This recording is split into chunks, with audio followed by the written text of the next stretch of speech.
नमस्कार, मैं हूं रविरंजन। आप देख रहे हैं विमर्श न्यूज। जुड़ जाइए विमर्श न्यूज के साथ। अगले 7 मिनट में देखिए देश और दुनिया की 6 बड़ी खबरें। सबसे पहले नजर डालते हैं आज के हेडलाइंस पर। आने लगे बिहार विधान परिषद के 5 सीटों पर हुए चुनाव के नतीजे। पहला रिजल्ट आया सामने। कोसी शिक्षक क्षेत्र से जेडीयू के संजीव कुमार जीते। गया में बीजेपी के जीवक कुमार आगे। उधर प्रशांत किशोर का कमाल, सारण सीट पर पीके समर्थित उम्मीदवार चुनाव जीत गए हैं।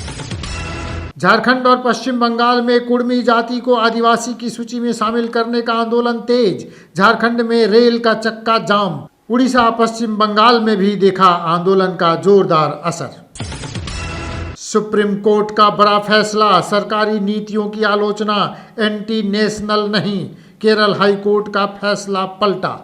मलयालम न्यूज चैनल से बैन हटाया। 14 विपक्षी दलों को सुप्रीम कोर्ट में जोरदार झटका।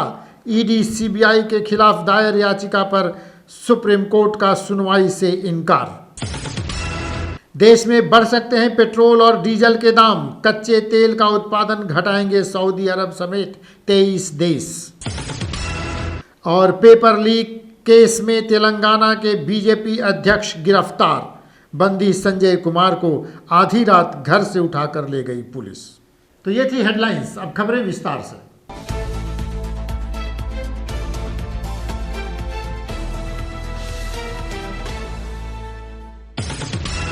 बिहार विधान परिषद के 5 खाली सीटों पर अभी हाल ही में चुनाव हुआ है, जिसका रिजल्ट आज आ रहा है। ये खबर पढ़े जाने तक अब तक कोसी से जेडीयू की जीत हो चुकी है। सारण सीट पर प्रशांत किशोर समर्थित उम्मीदवार आगे चल रहे हैं, वहीं गया में बीजेपी आगे है। बिहार में विधान परिषद की 5 सीटों पर हुए चुनाव का पहला रिजल्ट आ गया है। कोसी शिक्षक निर्वाचन क्षेत्र से जेडीयू के संजीव सिंह ने भारी मतों से जीत हासिल कर ली है। इस सीट पर मतगणना समाप्त हो चुकी है। उधर गया शिक्षक निर्वाचन क्षेत्र में भाजपा के जीवन कुमार आगे चल रहे हैं। पहले राउंड की समाप्ति के बाद जीवन कुमार को 2939 वोट मिले थे। उधर सारण निर्वाचन क्षेत्र से प्रशांत किशोर ने कमाल किया है। बताया जा रहा है कि सारण निर्वाचन क्षेत्र से अशफाक अहमद चुनाव जीत गए हैं। अशफाक अहमद प्रशांत किशोर द्वारा समर्थित उम्मीदवार हैं। इस चुनाव में ये बात सामने आई कि जेडीयू की ताकत थोड़ी बढ़ी है और प्रशांत किशोर ने भी कमाल किया है। प्रशांत किशोर पहली बार इस चुनाव में अपने समर्थित उम्मीदवार को उन्होंने उतारा था और वो उम्मीदवार जीत के करीब है। झारखंड में आज कुर्मी जाति को अनुसूचित जाति में शामिल करने की मांग को लेकर जोरदार आंदोलन हुआ है। झारखंड के तमाम स्टेशनों पर आंदोलनकारियों ने कब्जा कर लिया और घंटों रेल का चक्का जाम कर दिया। झारखंड, पश्चिम बंगाल, उड़ीसा में कुर्मी जाति को आदिवासी की सूची में शामिल करने का आंदोलन तेज हो गया है। झारखंड के कोल्हान से लेकर बंगाल के पुरुलिया इलाके तक में जबरदस्त तरीके से रेल रोको आंदोलन कर कुर्मी समाज ने झारखंड, बंगाल और केंद्र सरकार को अल्टीमेटम दे दिया है। कुर्मी समाज झारखंड में अपनी जाति की मान्यता और अधिकारों के लिए वर्षों से लड़ रहा है और अब यह आंदोलन और अधिक मजबूती से सामने आया है। बताते चलें कि पिछले 70 साल से कुर्मी जाति अनुसूचित जनजाति में शामिल होने के लिए आंदोलन कर रहा है।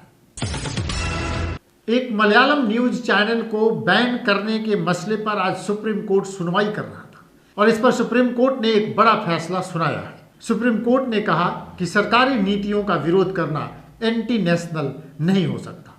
सुप्रीम कोर्ट ने बुधवार को मलयालम न्यूज चैनल पर लगे केंद्र सरकार के बैन को हटा दिया। सुप्रीम कोर्ट ने कहा कि सरकार की नीतियों और कदमों की आलोचना को एंटी नेशनल नहीं कहा जा सकता है। चीफ जस्टिस डीवाई चंद्रचूड़ की बेंच ने केरल हाईकोर्ट के फैसले को पलट दिया। हाईकोर्ट ने उस फैसले को बरकरार रखा था जिसमें केंद्र ने सुरक्षा कारणों से चैनल के ब्रॉडकास्ट पर रोक लगा दी थी। न्यूज चैनल ने इसके खिलाफ सुप्रीम कोर्ट में याचिका दायर की थी। उन्होंने कहा कि सभी इन्वेस्टिगेशन रिपोर्ट को खुफिया नहीं कहा जा सकता। इससे लोगों के अधिकारों और उनकी आज़ादी पर असर पड़ता है। सुप्रीम कोर्ट ने कहा कि सूचनाओं को सार्वजनिक करने से सरकार को मुक्त नहीं किया जा सकता। चलिए, सुप्रीम कोर्ट में आज एक और बड़ा फैसला हुआ। सुप्रीम कोर्ट ने 14 विपक्षी दलों की ओर से दायर याचिका को सुनने से ही इनकार कर दिया। ये याचिका ईडी और सीबीआई के खिलाफ दायर की गई थी। सुप्रीम कोर्ट ने 14 विपक्षी दलों की याचिका खारिज कर दी है। सीबीआई ईडी के मनमाने इस्तेमाल का आरोप था। कोर्ट ने कहा कि अलग गाइडलाइन नहीं बनाया जा सकता। सुप्रीम कोर्ट ने कांग्रेस समेत 14 राजनीतिक दलों को बड़ा झटका दिया है। केंद्रीय जांच एजेंसियों के मनमाने इस्तेमाल को लेकर सभी की तरफ से दायर याचिका पर सुनवाई करते हुए सुप्रीम कोर्ट ने याचिका सुनवाई योग्य नहीं माना है। सुप्रीम कोर्ट ने याचिका पर सुनवाई से इनकार कर दिया। सुप्रीम कोर्ट के इस फैसले के बाद सबसे ज़्यादा मुश्किल लालू यादव परिवार को होने वाली है।